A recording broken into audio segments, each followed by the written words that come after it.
Today on Notsam Wrestling, the Bloodline does it again with an incredible segment on Smackdown. CM Punk is confirmed coming back to wrestling on television.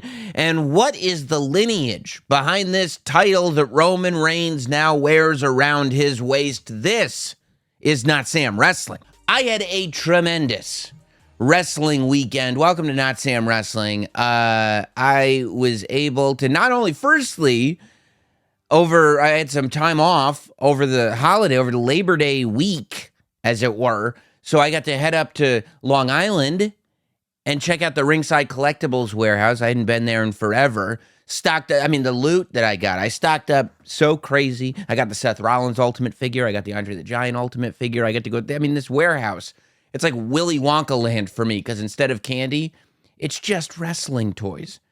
Anyway, check them out. I've had the Retro Series NWO figures. They're like the old Hasbros on my desk for a while now, because they're my favorite thing that's come out in a while. You can get them at ringsidecollectibles.com.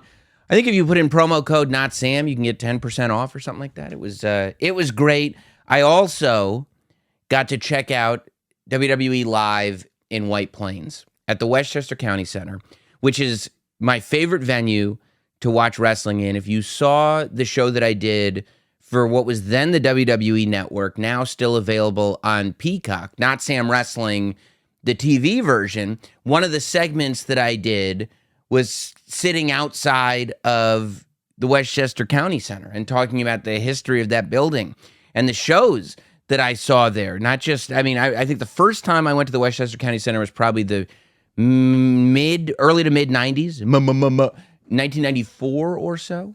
I went to see Raw tapings there, which is amazing. Sold out over the weekend. It seats 4,000 people. And I will tell you that I do not believe it was laid out for 4,000 people back when I was a kid. But they did like 4 weeks worth of Raw. I remember even the July 4th Raw was one of those weeks, and they added in fake pyro. Like, they added in fake fireworks, because you can't light off fireworks at the Westchester County Center. Are you crazy? But I got to see them there. I've seen Impact Wrestling has run shows there. ECW ran one set of ECW on TNN tapings at the Westchester County Center, that's when they had Mike Awesome versus Masato Tanaka. It was right around Christmas, I believe, of maybe 99, I want to say, possibly. But it was great. It's so much fun, and they haven't been to that venue in 4 years, since before the pandemic and everything. So they were back, sold out like crazy. The show was incredible, and it made me realize the real accomplishment that WWE has kind of pulled off in the last year or so. And that's adding depth, which is a criticism that many had about this company for a long time, and rightfully so. It's interesting because they said, the rumor was, right? WWE never said this, but it was always said that they won't focus on one superstar, the way they did for John Cena, right? When they wanted live events to go up, it's like, okay, we need John Cena to just be on every show, and then people will actually buy tickets. Now, they have that. They're not done doing that. When they've got a superstar that they can, push to the moon, they're going to do it. Roman Reigns is making the difference. But in the meantime, the roster that they've built under Roman Reigns is something to behold. And it's not just the names, right? Because at this Westchester County Center show, it was hot from start to finish. And every match had people that you cared about in it. When I tell you, it's like you go to this show and you can see, the Usos were there, but it's also like Cody Rhodes versus Finn Balor. Seth Rollins was there defending his World Heavyweight Championship for the first time against The Miz. But you've got Cody Rhodes, you've got Seth Rollins, you've got Sami Zayn and Kevin Owens defending the Tag Team Championship. But right there, you've got 4 huge baby faces. You had Rhea Ripley, you had Becky Lynch, you had Bianca Belair. That's 7 stars right there. 7. That are all like big names that you would go, oh, who's going to be at the show tonight? And you start running off those names, and it's like, whoa, okay, that's a loaded show, because that's where the roster stands. And even more so, it almost felt like a throwback to an extent because we've finally gotten to a place. It's taken years. And I think this is the real accomplishment. People want to talk about the difference in creative in the WWE in the last year since Triple H was really given the reins, right? And a lot of people go like, okay, well, who's more over? Okay, well, what storyline has progressed? Okay, now what? Look at the overarching, right? Look at the macro and realize that we're finally at a point where maybe save for Rhea Ripley might be the exception in the sense that she gets cheered. But for the vast majority of what we're seeing, not only are we seeing a show that's got a ton of stars on it that feel like stars, but we're also going to buildings and the good guys are getting cheered and the bad guys are getting booed. And kids are cheering for the good guys and booing the bad guys, but adults are also cheering for the good guys and booing the bad guys. And they found a way where, and that's why I've always been opposed to this idea that it's all about the restriction level of content. What's the TV rating of this show? We need to go back to TV 14 because TV PG is this and TV 13. It's never been about that. Yeah, the Attitude Era was nuts because you could do whatever you wanted to do, but it was rich with story that people actually cared about. That's, to me, always been the nucleus of how the product gets hot. The fact of the matter is that none of the storylines that we're watching are R-rated. None of the storylines that we're watching are necessarily inappropriate to have around kids. None of the storylines that we're seeing make you cringe the way some of those Attitude Era segments make you cringe in hindsight. But they're also not embarrassing. You don't have Roman Reigns and, I mean, poor Roman, that this is like the tip of the iceberg. This is where the peak of the mountain of corniness. You don't have Roman Reigns running around yelling, suffer and succotash. Like, you finally found the space where kids can watch it, but it's not embarrassing for adults to be embarrassed of it. We went from like Attitude Era and even into Ruthless Aggression when you had like HLA and stuff like that, where you didn't, as an adult, you weren't embarrassed to watch it, but you certainly couldn't let your kids watch it. And then you had the TV PG era and the Fruity Pebbles era, where it was like, kids can watch this no problem. But as an adult, there's a lot of stuff on there that you kind of have to explain to your friends. Yeah, but this is for the kids. There's other stuff on there. Nah. They finally have found a spot where it's like, kids can cheer for Cody Rhodes, adults can cheer for Cody Rhodes. Kids can cheer for Seth Rollins, adults can cheer for Seth Rollins. Kids can react to Roman Reigns. I say react because however you want to take it is how you're going to take it. Adults can react to Roman Reigns. Kids see Roman Reigns as this larger-than-life star. Adults see Roman Reigns as this larger-than-life star. And it's this place that I felt like, sitting in that building, I haven't seen since like the late 80s. In the late 80s, as cartoony as everything was in hindsight, you had grown-ass men cheering for Hulk Hogan in the mid to late 80s. Even before that, even in the early 80s, in the late 70s, you would cheer for Bruno Sammartino. I guess when you start going back there, you see less kids in the audience. But, you know, I go to the 80s because that's when you really started to see kids, lunchboxes, action figures, cartoon shows. But you still saw adults showing up in Hulk Rules t-shirts. You always had a cool heels. Roddy Piper was always a cool heel. But Vladimir the Superfan was booing Roddy Piper. His favorite wrestler was Hulk Hogan, and Vladimir was an adult. And then it got to the place where it was too much. Where as an adult, you couldn't cheer for Hulk Hogan anymore, right? And it got to a place where Hogan was like, okay, I'll answer to that with the NWO. And as an adult now, it's okay to cheer for the NWO. But as a kid, the NWO are clearly villains. They're clearly cheating. And that's when this Shades of Grey storytelling starts. It really does start with the NWO and then bleeds into the Attitude Era. And that's when you can't really show it around kids anymore, because from a morality perspective, which is more important with kids than with anybody else, you can't justify it. And from a content perspective, it's probably not stuff that kids should be watching. I feel like we're finally getting into that place where we're just telling stories, man. It's the way I felt at SummerSlam 92 when my parents took me there. And it's like, you can understand the parents are sitting there going like, okay, this is a little wacky. It's a little cartoony. But I can get into this. I can have fun with this. And I know I'm cheering for the same people my kids are cheering for. When you can figure that out in wrestling, that's money. And I think, the whole Roman Reigns story is a huge part of it.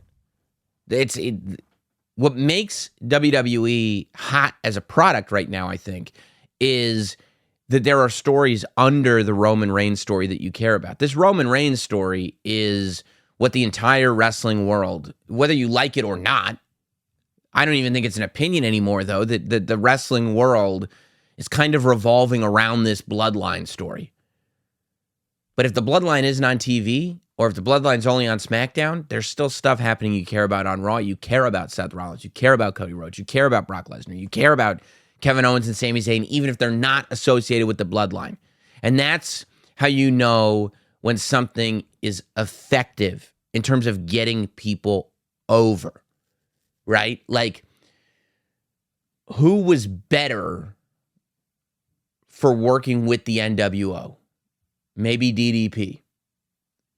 I can't think, aside Buff Bagwell, he joined the NWO, but when it comes to like competing with the NWO, who was better for it? DDP? Yes. That's probably it. Once anybody else was sucked into the NWO vortex, they didn't come out nearly as strong on the other end.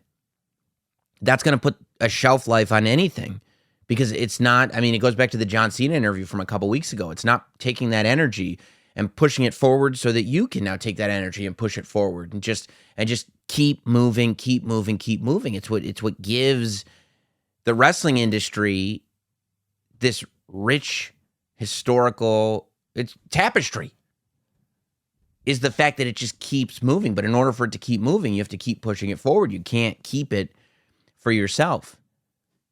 The fact is that Seth Rollins is intertwined completely with Roman Reigns. They both debuted together. They're both former members of the Shield. Seth Rollins was the first person ever in a faction to turn on Roman. Seth Rollins is also the only guy that Roman can't beat. Seth Rollins is the world champion, as is Roman. But even after all the Roman stuff, Seth is bigger for working with Roman and has continued to grow from it. Cody Rhodes hit his biggest era, or whatever you want to call it, in the WWE, in the story build with Roman. Now, he started huge. He returned to the WWE huge. The fact that he came back from AEW, his series of matches with Seth Rollins, winning the Royal Rumble, the Hell in a Cell with the big torn pec, all of it, perfect. But it really took it to the next level and showed you how big it could get when he was standing in the ring with Roman Reigns and the two of them were telling their story. The fact is, Cody Rhodes has lost nothing since WrestleMania. And a lot of people said that he would. A lot of people said that it was a mistake that Cody Rhodes lost at WrestleMania. But Cody Rhodes signed, probably 200 weight belts that they sold in White Plains, New York over the weekend for $250 a piece, and they didn't have to go home with any of them. Cody Rhodes is as big as he's ever been. He comes out better on the other side from working with Romans, and he's nowhere near Roman Reigns anymore. Now he's with Brock Lesnar. Sami Zayn and Kevin Owens have made it so that the tag team champions of the world in WWE are top of the card draws. They've main evented 2 pay-per-views. One was a Saudi pay-per-view. The other was WrestleMania. And now, as they're moving on, hopefully, from the Bloodline, they move on far stronger than they were when they started working with the Bloodline. Because it's all being paid forward. And the latest chapter in all that in the Bloodline went down on Smackdown. as this story continues to progress and we go through the twists and the turns and the Usos. Now, the big moment on SmackDown was, of course, Roman receiving the new undisputed WWE Universal Championship as it was introduced. So going forward, theoretically, these are the two titles. SmackDown has the undisputed WWE Universal Champion. Raw has the World Heavyweight Champion, or the WWE World Heavyweight Champion. There's a big WWE logo in the front of it. So we've got the undisputed WWE Universal Champion and the WWE World Heavyweight Champion on these two separate shows. Roman Reigns' two titles are theoretically unified into this one title. Now, the design looks exactly the same. It's on black leather like the WWE title was, except this time the backing is in gold. Instead of the backing being in backing of the center plate being in blue or black, the backing is in gold. Aesthetically, it's a lot. It's going to take a lot of getting used to. The stones in the WWE logo are now black with the kind of diamondy, I know they're not diamonds, but diamondy, crystal-y trim around the black. So you can see, I think it's so the WWE logo pops more. I understand why they use this design, right? Theoretically, the top star in your company is the one that holds this title. And you want the top star in the company to have a giant billboard that says WWE wherever he goes. I get it. And I don't mind the design.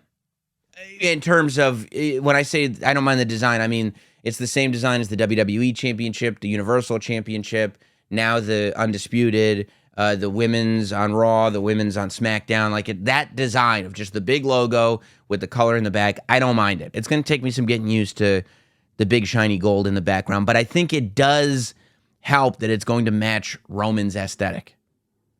I think on Roman, that title is going to look good. And quite frankly, I don't think we need to worry about how it's going to look on anybody else for quite some time. But a lot of questions were being asked about what is that title exactly, right? Because there's been a lot of debate. There were some people that have said that Roman has been carrying 3 championships as the Universal Champion, the WWE Champion, and the World Heavyweight Champion. Some people say he's been carrying 2 championships, the WWE World Heavyweight Champion and the Universal Champion.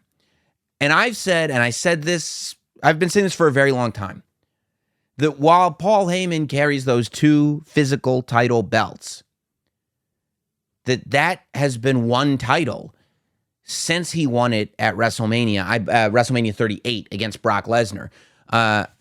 I believe that match was advertised as a winner-take-all unification match. And even more stronger than that, and people go, well, if you go to WWE.com, it's still 2 separate titles. Now, the fact is, if you go to WWE.com today, as of this recording, it's still 2 separate titles, represented by the black and the blue belts. The belt that they introduced on SmackDown hasn't been put up there yet. Why? Because WWE.com is not the most accurate source of information all the time. That's like saying, well, I know what the rules are because I pay attention to WWE referees. They're terrible historically. WWE referees are not good at enforcing the rules. So much gets by them. It's like they're blind. So I think that what you have to do is just look at the show. As I've said before, the Bible of WWE is what's on the TV show.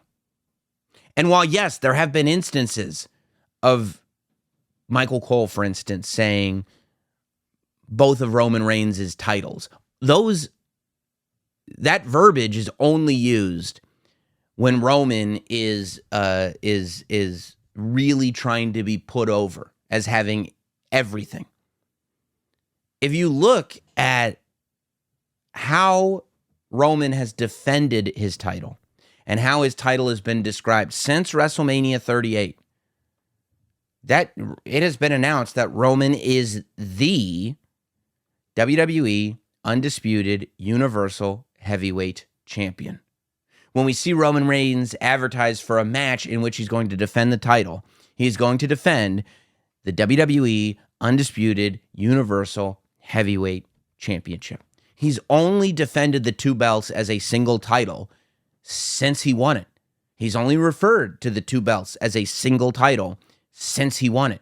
It was called a unification match. It's not the first time. I mean, when they unified the WWE Championship and the World Heavyweight Championship, for a long time before Brock had it, it was two titles. It was two belts. When they unified the WCW and the WWE title to become the Undisputed champion for the first 3 months, two belts. Eventually, they turned it into one belt. It's just how it's represented. It's been one title this whole time. So let's look at the lineage, okay? This is, for me, this is important. Historically, what is the lineage of the title that Roman Reigns wears and the title that Seth Rollins wears? Now, Seth Rollins' WWE World Heavyweight Championship is, to my understanding, a fresh new title. There has been no inference anywhere that this is related to the original World Heavyweight Championship. Nowhere I've seen that this is a continuation of that title. I believe that Seth's, as of right now, as of today, is a new title. Roman's is obviously the title with all the history. That's why him holding it for 1,000 days is so important. And that's why who he's being compared to. Who the other title holders are: Pedro Morales, Hulk Hogan, Bruno Sammartino. So we'll go back, okay? To my knowledge, and I'm going to do some reading of these notes here because I want to get everything right. From what I've researched, it seems that the NWA Championship started in 1948. So there was a World Heavyweight Champion of Wrestling. And there was debate for it. One of the reasons why the NWA formed is to create a presiding body over professional wrestling. I mean, because think about it. In 1948 and even before that, anybody could claim to be a world champion. Word didn't get around, especially in other countries, but even state to state, territory to territory. So the NWA comes about to kind of organize everything together to make it so there's one champion, and that champion is going to travel from territory to territory. So everybody knows who the World Heavyweight Champion of Wrestling is. And that was what that became the NWA champion in 1948. Now, in 1963, Vince McMahon Sr., who was at the time the head of Capital Wrestling, was unhappy with the cooperation he was getting from the NWA. He wanted the champion to be wrestling on the East Coast more, and he wanted Buddy Rogers to be the NWA champion. He wanted Buddy Rogers to, I think there was a debate over how many falls Buddy Rogers and Lou Thez had. The NWA wanted it to be one fall. Vince McMahon Sr. wanted it to be 2 out of 3. Whatever it was, they couldn't come to an agreement. So Vince McMahon Sr. decides that he's going to take his territory and leave the NWA. So Capital Wrestling becomes the WWWF, the Worldwide Wrestling Federation. And Buddy Rogers is crowned the first WWWF champion in 1963. You can go back and see the original title, while it was a world championship, was actually the medal was the shape of the United States of America. Why? Because it's a title that Buddy Rogers already had. They needed a belt. And Buddy Rogers said, I got this belt. And so they used that belt as the inaugural WWWF champion. So that's 1963 is when we crown that first champion. Meanwhile, the NWA title just continues to exist. Business as usual. Lou Thez is champion over on the NWA side in 1963. So flash forward, the WWWF title is defended as the world championship of the WWWF, and they consider what they do to be in a vacuum. And the NWA has everything that they do over here with their world champion. There were times when the champions collided. They did, I don't know, it was called the World Series, the Super Bowl of Wrestling or something like that. Superstar Billy Graham and Harley Race, I believe, as each representing the WWF and the NWA. It was champion versus champion. They did shows like that where it was like, I think Superstar won one fall, Harley won the second fall, and then the third fall was a time limit draw so that both champions could keep their titles.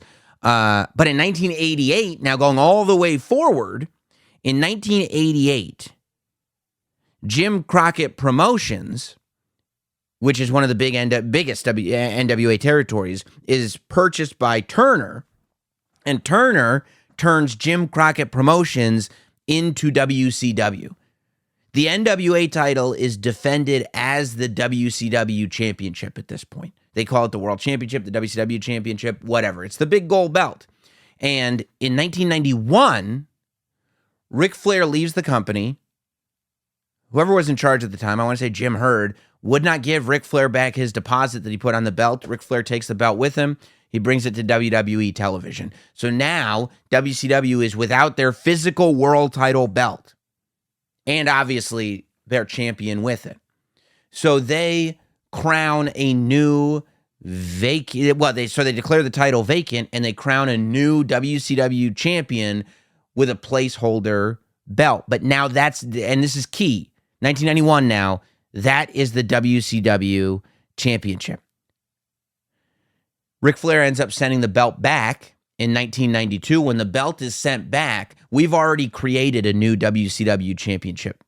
That's the belt that is used for WCW. So when they get the big gold back, it starts getting defended in Japan as the NWA Championship. And we see Masahiro Chono and Rick Rude and people like that having matches for the title. Now, the WCW and the NWA have disagreements over how often, where the champion is going. WCW goes, you can't have our champion.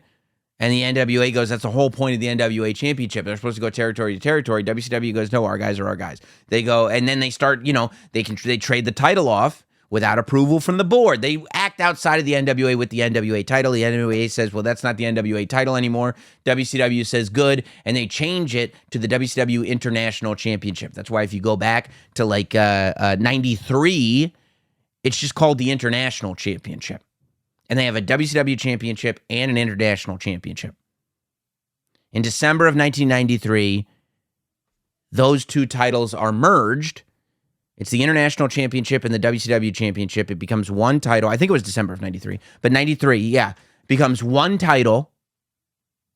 And the WCW Championship is now officially acknowledged with the big gold belt. This is when the NWA takes their ball and goes home, and they start to try to revive the NWA. This is the title that Shane Douglas won and threw down in 1994 when ECW was launched. But they start using the 10 pounds of gold again because the big gold is WCW's title now. But I bring all that up to say that the big gold belt stayed in WCW as the WCW Championship. The NWA title was defended outside, right? And so technically, the big gold belt carries the lineage of the NWA title and the WCW title because once it was merged with the WCW title, it took the WCW's lineage with it. So the round belt that Sting held, Ron Simmons held, Vader held, that only now gets merged in 93 with the big gold belt. And the NWA title does have the lineage of the big gold belt, but only up until Ric Flair vacates it in 1991. So from 1991 to 1993, all of those champions are associated with the big gold belt, but not the NWA title. But before 1991, all of those champions are associated with the big gold belt and the NWA title. Okay, so if you think WWE's title lineage is confusing, this is the WCW title lineage is absurd. So then WWE buys WCW in 2001, and as part of the buyout, all the titles come over to the WWE as part of the invasion angle. And so the WCW Championship, still represented by the big gold belt, gets defended on WWE TV. And we get to this place where we go to Vengeance in December of 2001. I believe Stone Cold was the WWE champion. It was either Stone Cold or Kurt Angle, maybe Stone Cold. And The Rock, for sure, was WCW champion. Mini tournament happens. Chris Jericho wins both titles. Now, while Chris Jericho walks around with both belts, he's declared the WWE undisputed champion. And what's key here is that the precedent is set for Lineage to now be dropped, meaning that the undisputed championship carries with it the lineage of the WWE Championship. But the WCW lineage is absorbed, meaning Chris Jericho wins that title, but he doesn't take with him the lineage of the WCW Championship. The last WCW champion was The Rock. Chris Jericho wins the undisputed title, and that's the undisputed title, which takes with it the WWE Championship. Triple H beats Chris Jericho. Triple H doesn't get to say he was WWE and WCW Championship because the lineage was absorbed. The lineage of the WWE Championship absorbs the WCW Championship until 2002. Brock Lesnar holds the undisputed championship. The brand split happens. Brock Lesnar is a traveling champion until Stephanie McMahon, kayfabe, signs Brock Lesnar exclusively to SmackDown, leaving Eric Bischoff without a world champion on Raw, which is when Eric Bischoff brings back the World Heavyweight Championship and hands it to Triple H. Now, the key here is this World Heavyweight Championship carries all the lineage that came before it, meaning it dates back to the NWA and even before. The 1948 and all the lineage that came before 1948 is carried with it. There's just this gap between The Rock losing it and Eric Bischoff handing it to Triple H. None of the undisputed champions during that period of time, which were a lot, they passed around that title like a hot potato. So Jericho, Triple H, Undertaker, Brock Lesnar, none of them are counted in that World Heavyweight title lineage. It skips over everybody and goes right back to Triple H. Now, those two titles are defended for a long time.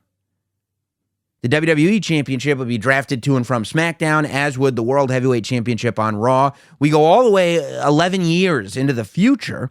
December of 2013, Randy Orton defeated John Cena to unify the World Heavyweight and WWE Championship. The Undisputed Championship started just to be called the WWE Championship, and the World Heavyweight Championship was the World Heavyweight Championship.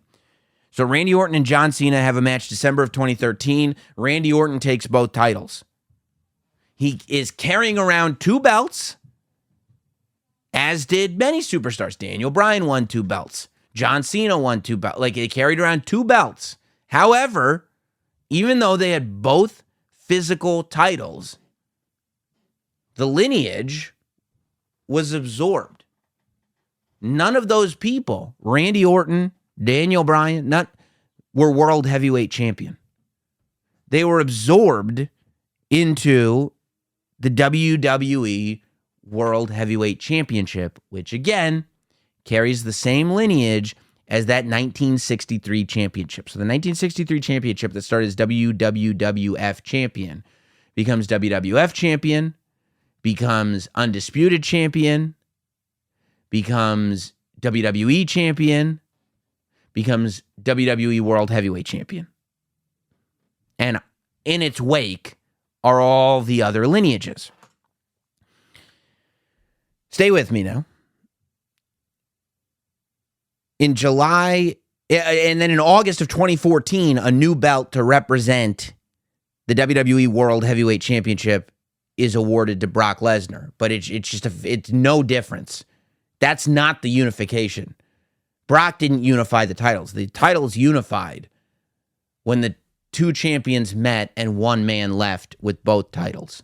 That's the unification. Brock is just the first person to take the two physical belts and make them one.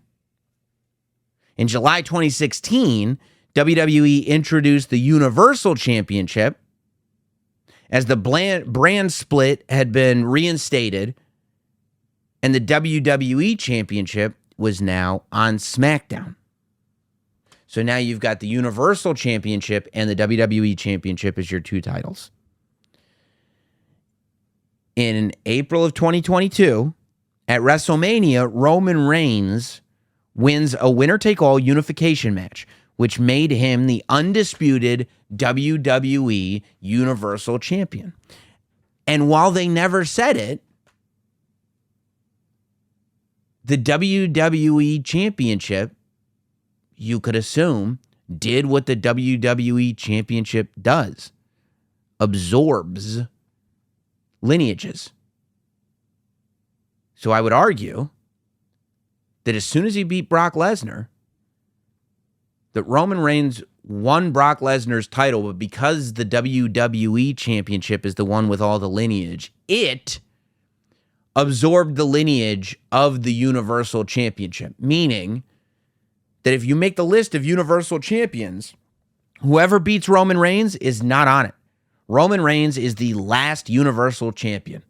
And when he beat Brock Lesnar, he took over that reign as WWE Champion, and it now encompassed the Universal Championship, which is why you can add those days together and compare it to these other superstars' records that didn't hold the Universal Championship, because when he won the WWE Championship, it absorbed his days as Universal Champion. In April of 2023, in April of 2023, Triple H brought back the WWE World Heavyweight Championship without any lineage being attached to it. That's key. He did not reinstate a title that had previously been absorbed by a championship that had absorbed multiple other titles before it. He introduced a new title.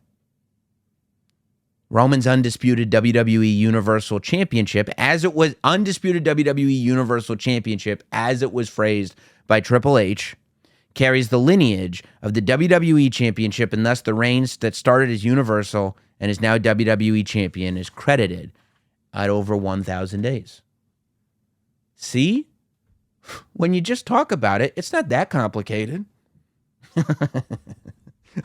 I hope that helped, because I researched it a lot to try to get to the bottom of, okay, what exactly is this? Like, what is that through line?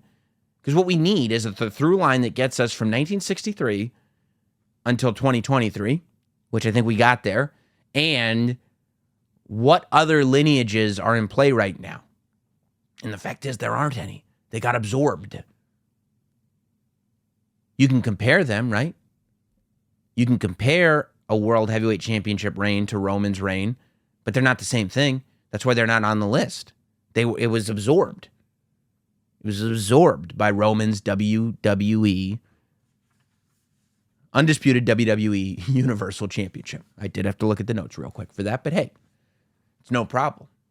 Hey guys, forgive the interruption, but today's episode is brought to you by Displate. There's nothing worse, think about it, than generic cliche wall art. Look at these walls. Nothing cliche about it, but on your wall, awful. A bunch of stuff from Hobby Lobby. It's disgusting. If you're looking for a serious style upgrade, then maybe you should check out Displates. See, Displates are high-quality metal prints that come in millions of cool designs. They're easy to hang. You can swap them out anytime with this magnet that comes with every Displate you purchase. Look, they sent me a great one. It was like a Nintendo wrestling game looking thing, but they have the IPs for like all these different brands. You can get like Star Wars stuff, you can get movie stuff. It's great. And you get a couple of them, and when you get bored of it, you just switch them out. See, you know, when you get to a certain age, right? Your significant other, they don't want you. They're not going to want you putting up posters on the wall. But if you can get this is like a metal piece of art that just comes on and off easy, you could trick them. Put up a poster of everything you've ever wanted to put up. You know, that's not a poster. It's Displate. It's classy. No matter what you are into, there's a Displate for you. They got stuff from DC Comics, Fallout, MotoGP.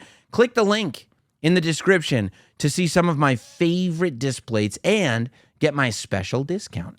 Get a 1 or 2 displays at 27% off. And you get 34% off when you buy 3 or more. Discounts are going to get automatically applied to your cart. Just use code NOTSAM when you visit Displate.com to get the discount.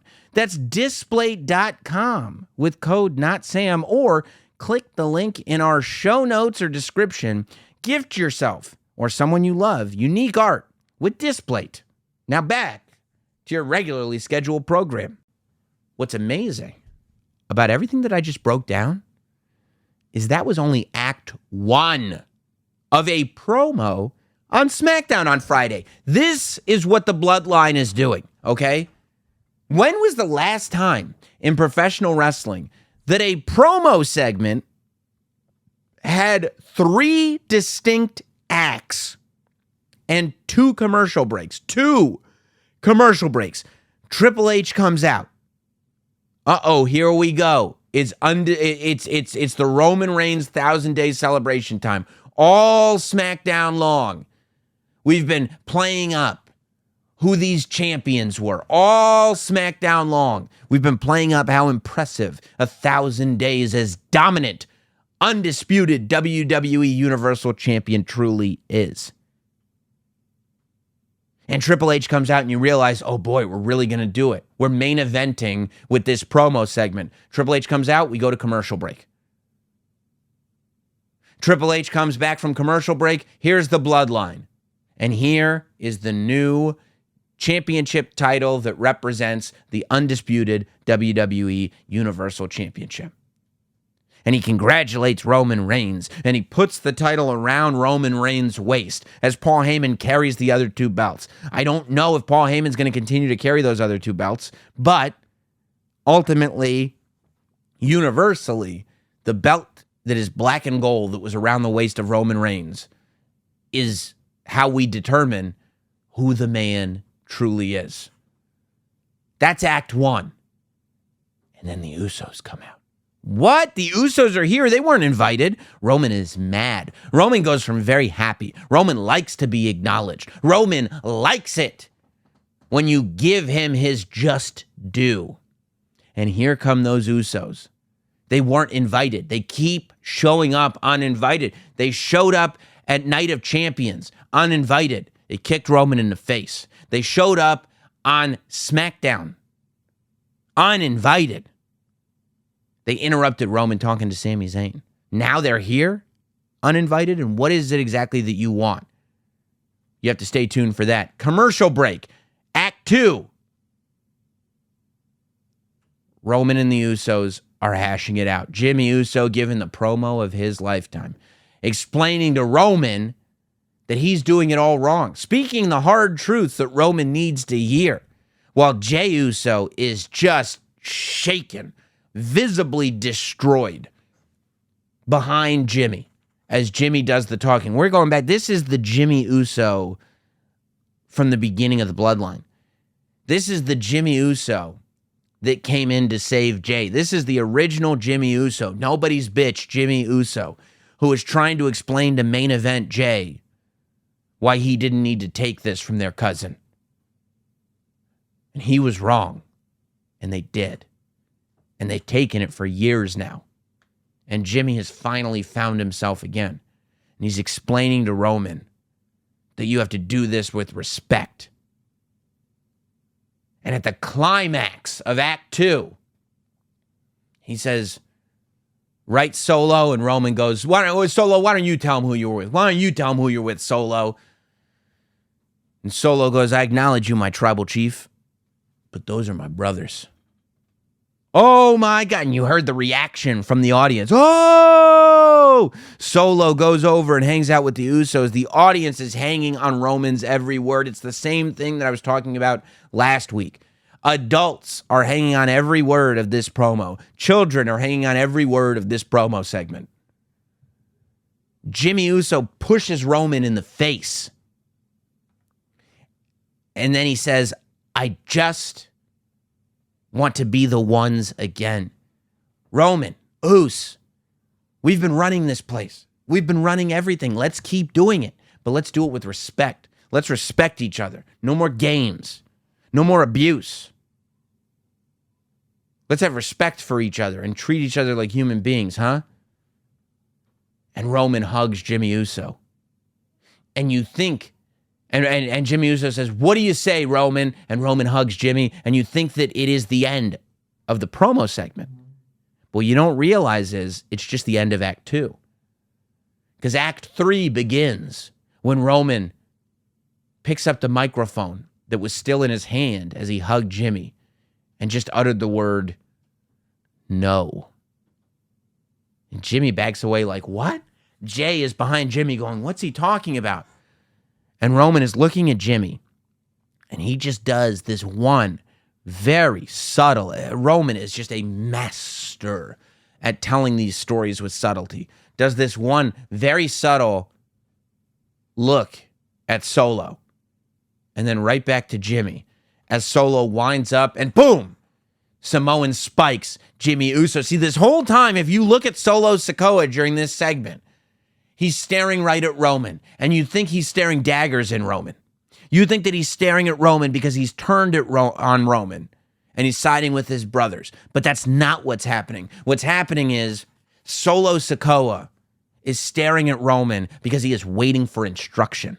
And with one glance of his eyeballs, Roman forces Solo Sikoa to physically assault his flesh and blood, to turn on his own older brother Jimmy with a glance.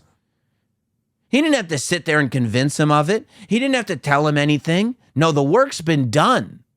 No. This is what emotional abuse is all about. This is what mental abuse is all about.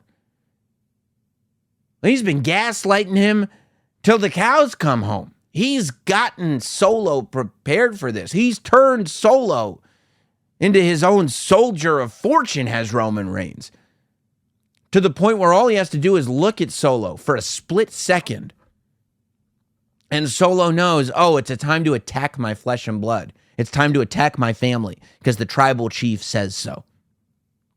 And Jimmy goes straight to the ground after that Samoan spike, the same spike that cost Cody Rhodes the opportunity to be the undisputed WWE Universal Champion. And Jimmy goes down, and Jay goes to Jimmy's side, but doesn't attack Roman, doesn't attack Solo. And Paul Heyman, Roman Reigns, and Solo Sikoa leave. And Paul goes, what about Jay? My tribal chief. What about Jay? And Roman, not into a mic, but the camera picks him up, says, Jay'll do what he always does. Jay'll come around. And you're just like, oh my God, these wicked games that we play. Jay will come around. Where do you stand, Jay? Jay finally has to pick a side.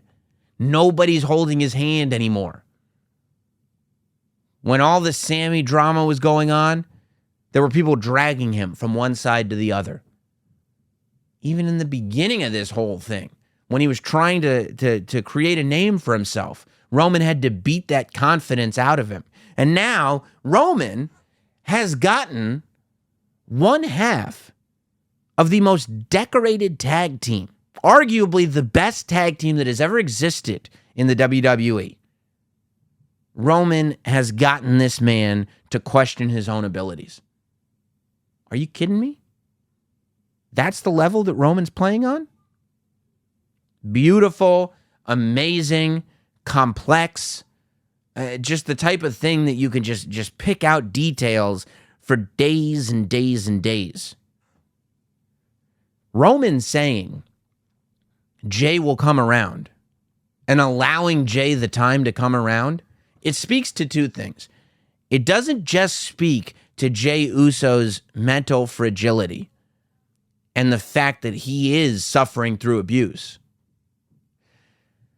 What it speaks to is the ultimate value of Jey Uso.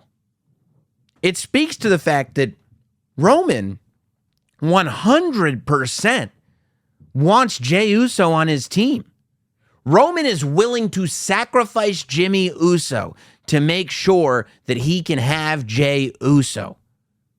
Roman is playing psychological games to make sure that Jey Uso stays under his control. He sees Jimmy as disposable. He sees Jey as essential. This is what was unsaid in that promo. That Roman is not only ready for Jey to come home, but he is orchestrating a series of events that he believes will lead to Jey coming home.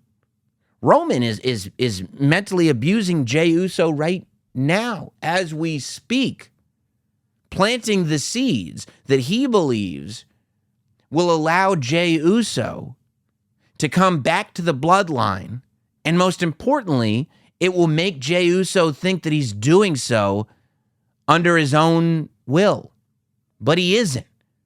It's all a plan orchestrated by one Roman Reigns.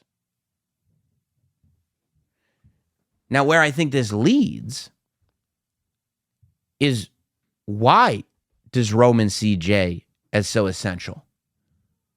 Why is Roman working this hard to bring Jey back and keep Jey under his thumb?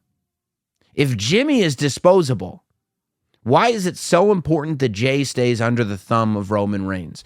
Maybe it's because Roman competed against Jey at the beginning of this bloodline thing.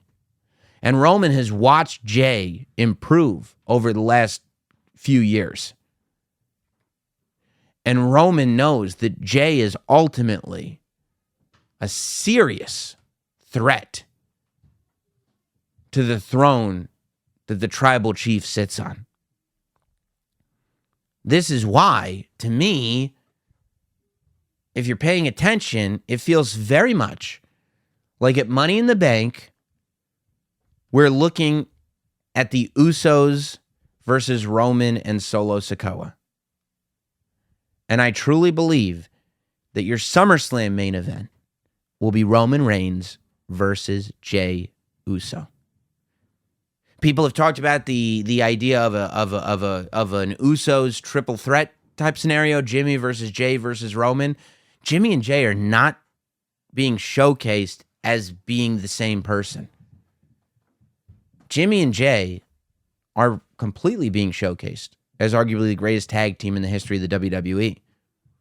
But the fact is that Jey is being under the radar, showcased as somebody that Roman needs on his team. This whole time,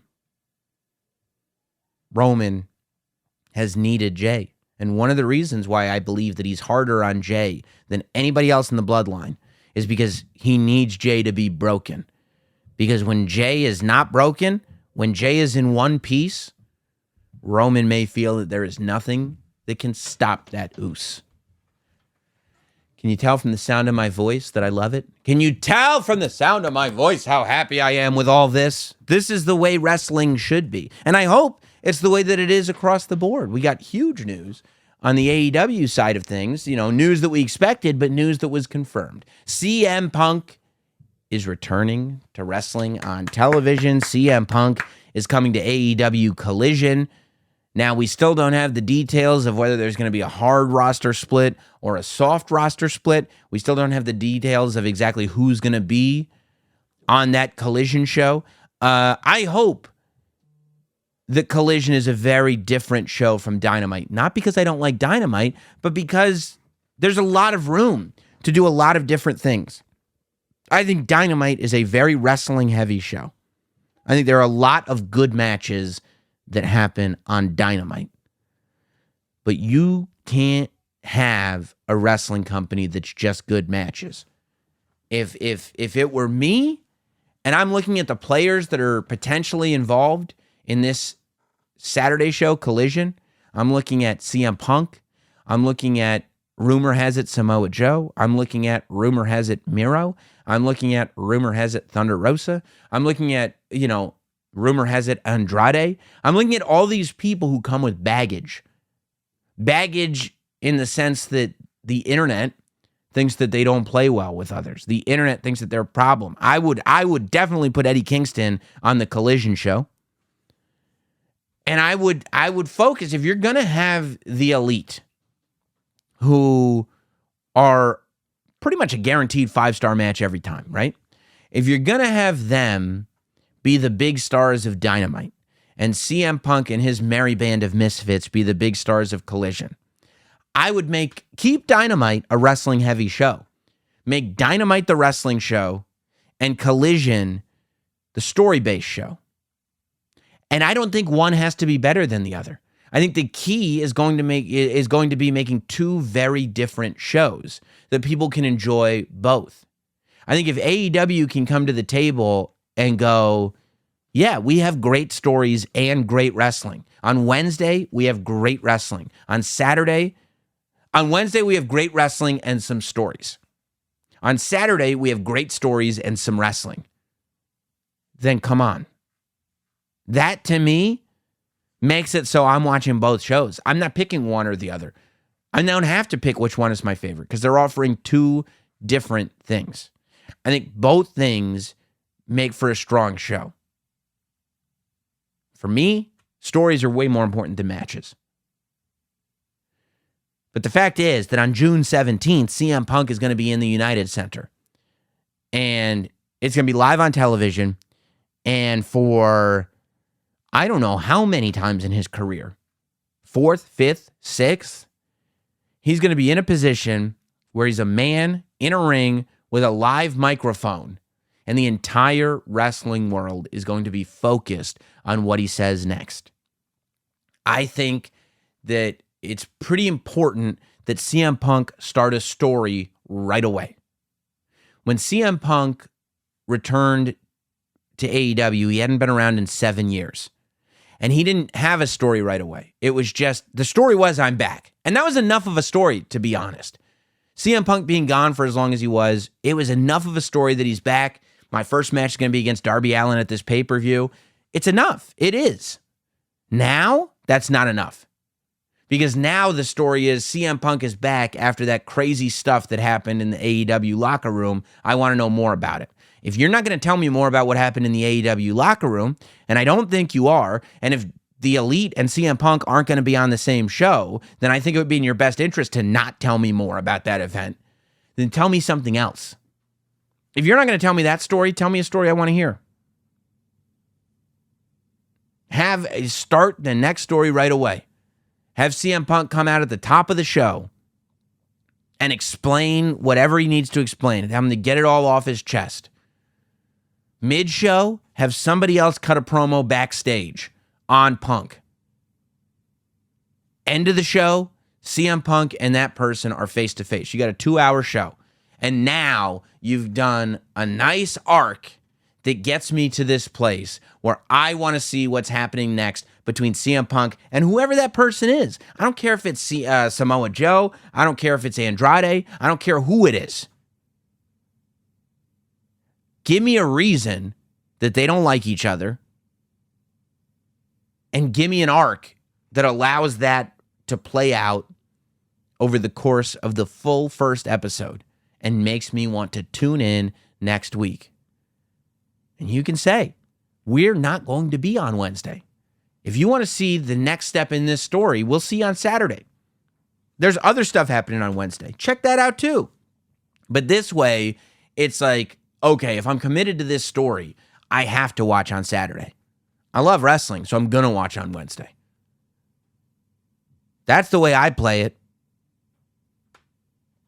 I think that's where the money is for me.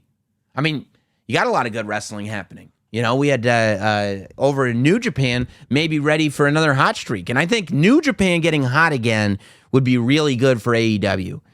Over at Dominion, you had two huge things, right? You had Will Ospreay, who's now cutting promos on Kenny Omega. He's talking about how he doesn't like Canadians. He won the right to face Kenny Omega for the IWGP United States Championship. He says he's going to do it in Canada. I don't know when the next event in Canada is. I don't know where Forbidden Door is going to be. I don't know. But Will Ospreay versus Kenny Omega, that match, I mean, the last one was incredible. People are going to care about it. Then you had Brian Danielson showing up in a pre-tape promo in the desert, challenging Okada, the Rainmaker, from the desert. It ain't gonna rain here, son. Brian Danielson versus Okada. This is what we've been waiting for. This is all we've wanted for years. Does that mean that we're also just gonna get? I mean, if Brian Danielson is gonna be occupied with Okada, and Will Ospreay is occupied Kenny Omega, who's left for Takeshita? Ibushi?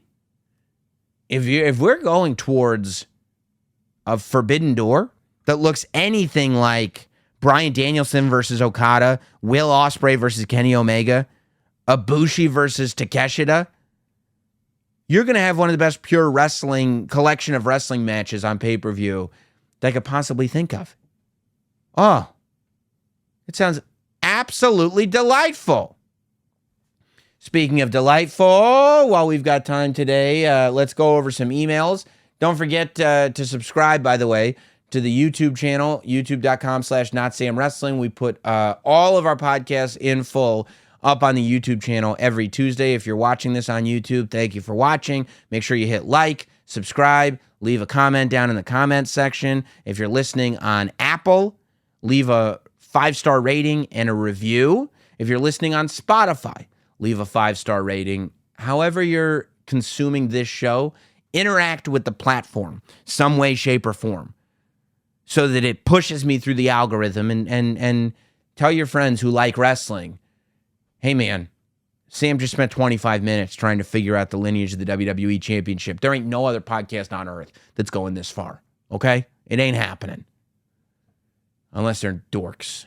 Let's go to the emails. That's a staple of Not Sam Wrestling. If you want to contribute to the email segment, and I'll read them on the air, notsamwrestling@gmail.com, notsamwrestling@gmail.com. We have a lot again this week, so I'll get through as many as I can before I go nuts. Hey Sam, longtime listener who appreciates your takes, and when you fantasy book, future Booker of the Year winner as soon as someone gives you the power to do so. Wouldn't that be great? Here's why it would be great.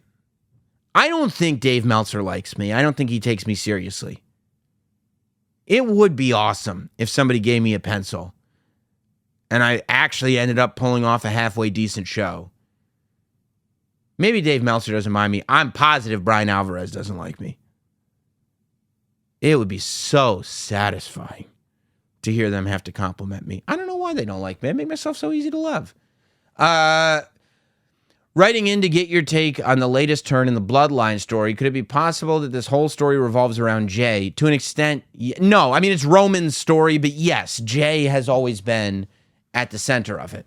Jay was the first member of the family to go against Roman, and after that, he kind of fell in line, but has always suffered along the way. Yes. When Jimmy first came back, it was Jay trying to keep him in line. Yes. When the Sammy story started, a lot of it centered around Jay's lack of trust. Yes. And his eventual betrayal to Sammy. Yes. Now with this new fold in the story, who does Jay stand with? No, roast away if you must. I would never. I think that that's a good email. I think that you've been paying attention to the story. You watch the product. I like that. You got to watch the product. Yes. I think the only thing that stops Jay from beating Roman Reigns and being the one to beat Roman Reigns is, I don't know where you go from there. I think ultimately, even without the Bloodline, the Usos are like the greatest tag team ever. I don't think long-term people want to see the Usos wrestling as singles. I think that if the story fits it, it'll work. But I think long-term, people want the Usos together. The Legion of Doom, the Road Warriors, one of the greatest tag team acts, and nobody wanted to see Hawk or Animal without the other. It just is what it is. The Rockers, Shawn Michaels and Marty Jannetty. Neither Shawn or Marty were able to achieve success singles. Let's go to Jason. My name's Jason T. I want to tell you I've listened to you for a couple months now, and I love your podcast. You're entertaining and informative.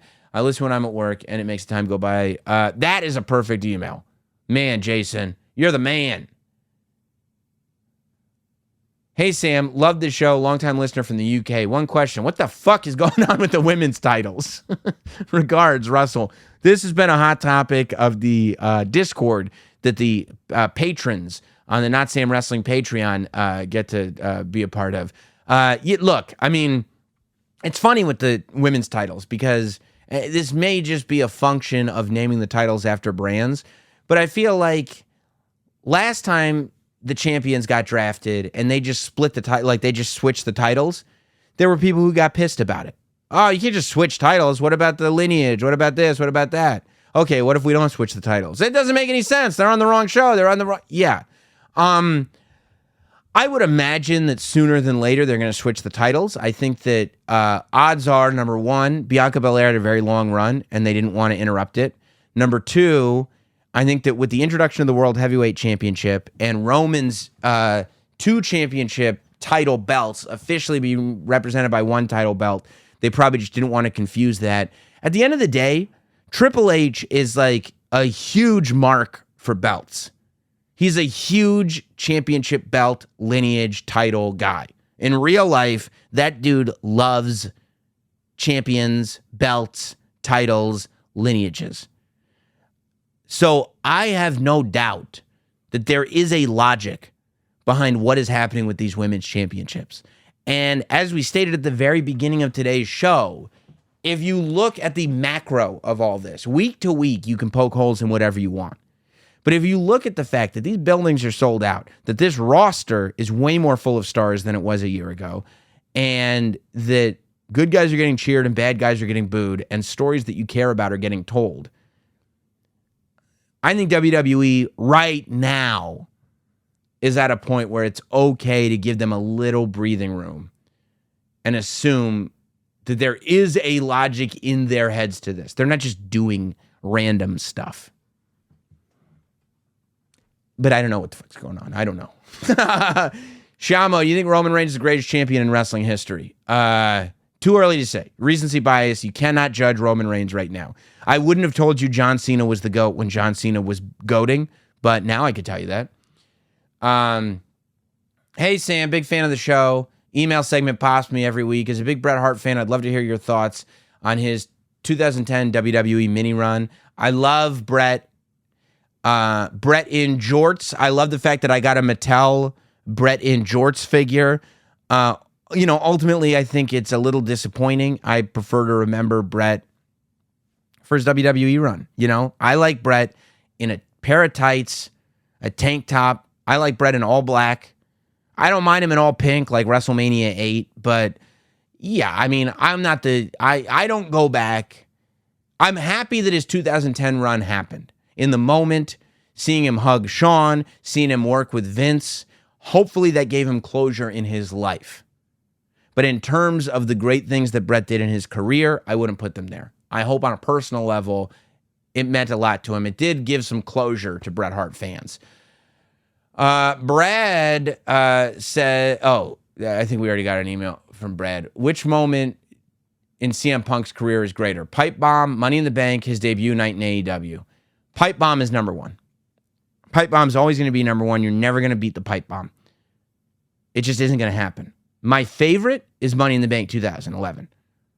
That's my favorite of the 3. If I could rewatch any of those 3 moments on repeat, it would be the Money in the Bank match. CM Punk versus John Cena is one of my favorite matches of all time. I think it's in my top 10. Maybe one podcast I give you top 10 matches. But yeah, that's my favorite. But in terms of the greatest moment in his career, the most important moment in his career, the moment that everybody will remember back, the Pipe Bomb. It changed wrestling. The Pipe Bomb changed wrestling and changed CM Punk forever. The Money in the Bank match didn't change CM Punk forever. The AEW debut didn't change CM Punk forever. The Pipe Bomb happening made both those things possible. If not for the Pipe Bomb, CM Punk would not have become arguably the biggest star in wrestling. His AEW debut would not have been as big a deal as it was. Money in the Bank would not have meant as much as it did. Pipe Bomb is the nucleus of all of it. Alvis, great fan of your work. Since Money in the Bank is on the way, I know you said that Logan Paul would be the perfect fit. Besides him, who do you think would benefit from the briefcase? L.A. Knight or Dominic Mysterio? And do you think there's an emerging babyface who can become Mr. Money in the Bank and can be used creatively to challenge for the title? I would not put the Money in the Bank briefcase on Dominic. If it's between L.A. Knight or Dominic, yeah, I would give it to L.A. Knight. I worry about the briefcase with L.A. Knight because he gives me big Damian Sandow vibes, where it's like, he's awesome to watch, he's super over, I don't think he's going to win the title. So, but I don't think Dominic's going to win the title either. That's my problem with L.A. Knight and Dominic. Like, Dominic winning, being Mr. Money in the Bank would be great. Dominic winning the title would not be great. I think Dominic can get just as much heat without the briefcase, so no briefcase. In terms of a baby face, I think Ricochet could be really interesting holding the briefcase. And this idea, I think Ricochet could almost be that CM Punk guy where you're like, yeah, but I don't think Ricochet is ever supposed to win the title. And then who knows? Maybe he actually does have this moment, right? If you wanted me to give you a baby face that could, Ricochet would be really interesting to me. A comment you made in a previous podcast is now outdated. Every comment I've made in a previous podcast is outdated. They're old. Back when you were talking about Sami Zayn versus Roman Reigns, you said it was the end of their story, but after Night of Champions and the shot of Sami holding the title above Roman, getting his revenge for the Chamber, it's clear that's the definitive end of the Sami Zayn and Bloodline. Great ending, wouldn't you agree? That's not the end. That's not the end of the story. The end of the story is Sami and Kevin Owens winning the title at WrestleMania. That was the end of the story. Sami Zayn holding the title over Roman Reigns. He didn't pin Roman. So it's not the end of the story. Sami Zayn holding... This smart-ass email. Sami Zayn... You're wrong, you know. Oh, really? Thank you, 2020. And you're still wrong even with 2020 hindsight. How do you work that out? Sami Zayn holding the title over Roman Reigns is the beginning of the Usos story. That's not his story. It is where the two stories kind of merge, but it's a postscript to the Sami Zayn Bloodline story. It's a postscript.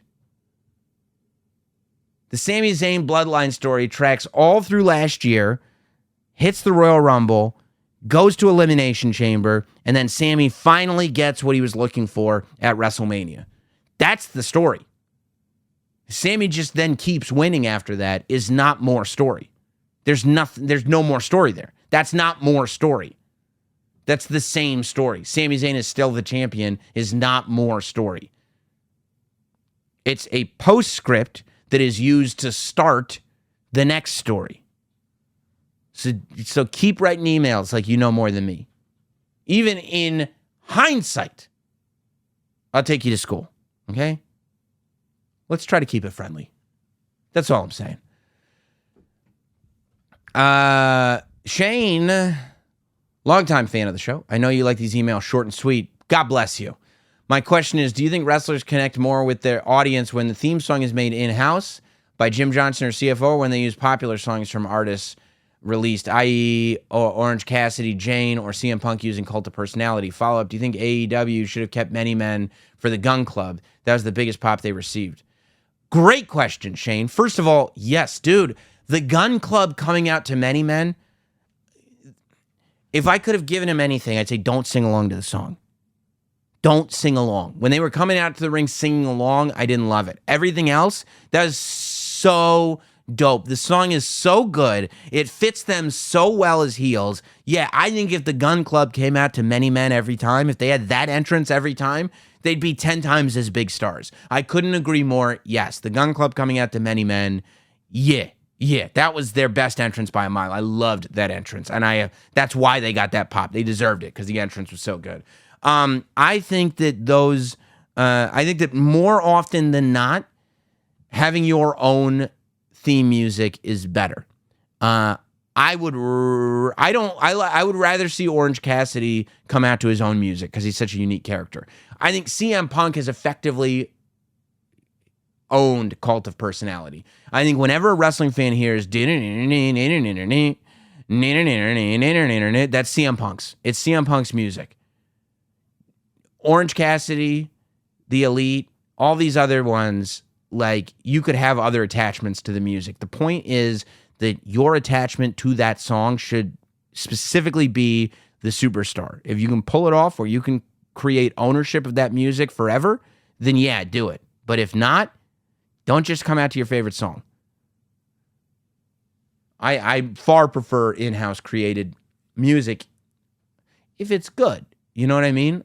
Like, Randy Orton, I've never heard him once as a character talk about dealing with schizophrenia. But I hear voices in my head. Like, you pop immediately.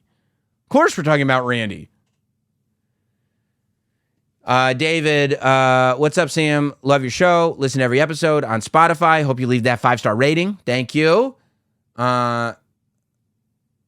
Just wanted to pick your brain on a superstar. I'm a big fan of Bronson Reed. Where do you see them going with him? Would love to see him work. His way to the top. Thanks for your time, David. I don't see Bronson as being like the top guy, but he could be an interesting Money in the Bank. I mean, I think you really have to figure out, there are a lot of giants in WWE right now. So I think you really have to figure out what his niche is. What is the story that this character is for sure telling? I think that I'm totally fine. I think he's got all the potential in the world. But I think he hasn't found that thing that he can lock onto just yet. I think he's only improving every single week. I think when he left NXT and was out on the free market, he got better and better and better. I think more time out on the free market, he would have gotten even better. So I think Bronson's got to find his thing that connects all the way. And then once he does, it'll be off to the races. Kenneth. Hey, Sam, love the show. What do you think about Hulk Hogan style Bianca heel turn? Maybe at Survivor Series in a War Games match. I feel I think Bianca could turn heel. Dean, big fan of the show. Appreciate your passion. Thank you. It is commonly stated that if someone pins a singles champion in a tag match, they may be in line for a shot at the title. My question is simply, do you agree with this argument? Yeah, I do. I've never understood the notion. Yeah, I do. I mean, if you pin the champion, you should get a shot at the champion. It's not exactly the same as pinning the champion in a singles match, like in a non-title match, because you've got everything else going on. But yeah, I mean, logically, if I pinned a champion in a tag match, I'd go, I proved I could pin you. I deserve a shot at the title. Yeah, I buy that logic. Boy, that's too long. Gonna skip that one. Simon, what do you think of the Usos versus Sami and KO versus Roman and Solo versus Damian and Balor in a fatal 4-way ladder match for the tag team championship? I think it sucks. You have Roman and Solo grab the SmackDown champions and Sami and KO grab the Raw champions. Then you set up Bloodline versus Usos for the SmackDown. But before you have that, you can have Austin Theory lose his championship to Solo and let Sami and KO do their thing on Raw with Judgment Day. No, dude. No. First of all, Roman does not need to be involved in an 8-person ladder match. He's Roman Reigns. He's not going to lower himself to being surrounded by all these people. No. It's a cheap way to split the titles. It doesn't make any sense. It's like you have all of these moving parts. Some of them are stale. Some of them are too fresh. I hate that idea. Hate it. Andrew, hi, mate, all the way from Sunshine Coast in Australia. I've been a wrestling fan from the late 90s. WCW. Okay, well, I'm not an autobiographer here. What is the payoff for Dom's heel run? Does he reunite with Ray or turn on Mommy? What are your thoughts? No, the payoff is just keep riding the wave, dude. Nobody wants to see Dominic as a babyface. I think Dom keeps riding this heel thing, and when he eventually has to turn babyface, hopefully he can just be an edgy babyface. I think he should never make up with his dad. I think he should never leave Rhea Ripley's side. And I think if it ain't broke, you don't fix it. The payoff is he gets booed every week. That's the whole payoff. Tom says, hey, Sammy, what's the haps with Alexa Bliss? Then responded, haha, never mind. Congratulations to Miss Alexa Bliss. Rob says, I'd love to hear your thoughts. I'm not doing it. Not doing it. Thoughts on these, and then there's a list of stuff. It's not going to happen. Last one of the day. Matt says, since WrestleMania is in Philadelphia, do you think WWE should honor Paul Heyman with being the headline of the Hall of Fame that weekend? Who do you think from ECW deserves to be in the Hall of Fame? That's a question. Okay. So, do I think Paul Heyman deserves to be in the Hall of Fame? Yes. Do I think he should go into the Hall of Fame now? No. I think Paul Heyman lives in such a kayfabe world where what's happening now is the most important thing to him that I wouldn't want to disrupt that by looking back on his career. Like, it's almost like you have to take Paul Heyman out of the character that he's in so that we can all appreciate him. And I don't know if I want to do that. I want to instead exist in this universe that he has so gracefully created for us. Who from ECW deserves to be in the Hall of Fame? Taz? Rob Van Dam? Sabu? Those first three. I mean, Bam Bam Bigelow's ECW run alone deserves a Hall of Fame, to tell you the truth. But Bam Bam, I don't think would go in as an ECW guy. But Rob Van Dam, Taz, Sabu. Honestly, I might be able to argue for Mike Awesome. Mike Awesome was so freaking good. Raven. I'll go with that. Those are going to be my four. Sabu, Taz, Rob Van Dam, and Raven. Tommy Dreamer. It's hard to argue that Tommy Dreamer shouldn't be in. It's just, I mean, those guys are so iconic. Maybe Tommy too. But yeah, for my tastes, because I'll tell you why. Okay, this is why. Because Sabu was so revolutionary and brought this whole new thing to America, as well as the fact that he worked in ECW, WCW, WWE, and never changed his style up at all. Rob Van Dam, I mean, you know, he's Rob Van Dam. I think enough said there. Mike Awesome is just so freaking cool. Mike Awesome just might be one for me. I don't think I can argue that Mike Awesome. And then Taz. He's Taz, dude. He's the quintessential ECW champion. He had WWE run. He's a great commentator. And then Raven, I mean, because Raven, as Raven, was a staple of ECW. He was in the WWE Hardcore division. He was real big in WCW, and then also worked as Johnny Polo, also worked as Scotty Flamingo, also had a great brain for wrestling. Those are going to be my final four. Rob Van Dam, Taz, Sabu, and Raven. That's my answer. Hope you'd enjoyed it. NotSamWrestling@gmail.com. Subscribe to the podcast. Tell all your friends about it. Spread those links as far as the eye can see. We'll see you next week.